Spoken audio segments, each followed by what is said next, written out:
Hi guys, आम्ही आता निघालो आहोत आमच्या गावी. बेतादेवाची जत्रा आहे, त्यासाठी आम्ही सर्वजण निघालो आहोत. खूप एक्साइटमेंट आहे गावी जत्रेला जायचे म्हणून.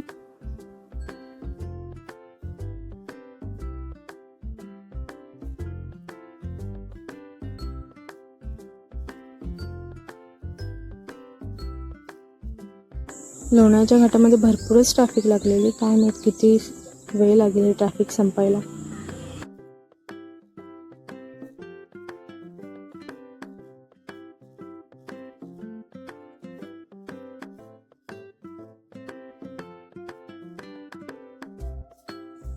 फायनल ट्रॅफिक आता संपलेली आहे आणि आम्ही आता पोहोचलो रावेतमध्ये Maratha palace veg and non veg हॉटेलमध्ये.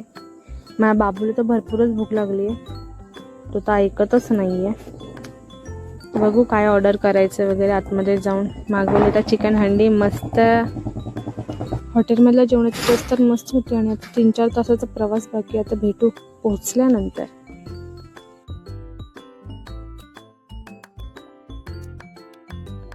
पहाटे आम्ही 5 वाजता पोहोचलो. त्यानंतर थोडासा आराम केला आणि नंतर लगेच उठलो आणि थोडंसं फ्रेश होऊन रांगोळी वगैरे काढली. घरासमोर पाडव्याचा सण आहे तर आमची मम्मी मस्त देवपूजा वगैरे केली. नंतर आम्ही खालच्या घरामध्ये गेलो होतो. काय बनवत आहे?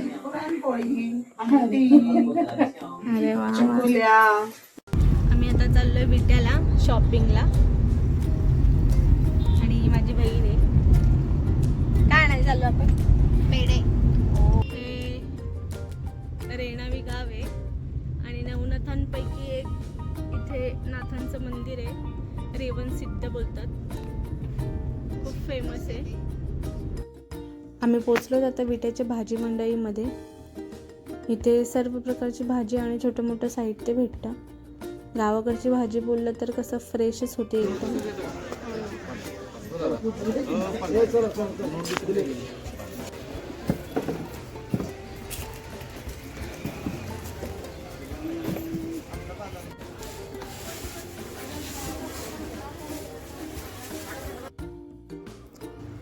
चला आता जाऊया पेढे घ्यायला.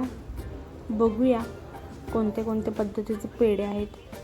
भरपूर व्हरायटी आहे पण आम्हाला आवडले मावा पेढे. मग आम्ही मावा पेढे घेतले इथून आणि चाललो तर रिटर्न गाडीमध्ये बसायला, कारण भरपूरच ऊन लागतं. गाडीमध्ये बसून बसून कंटाळा आला. मग त्याला झोपच आली डायरेक्ट. झोपला आमचं बाबू.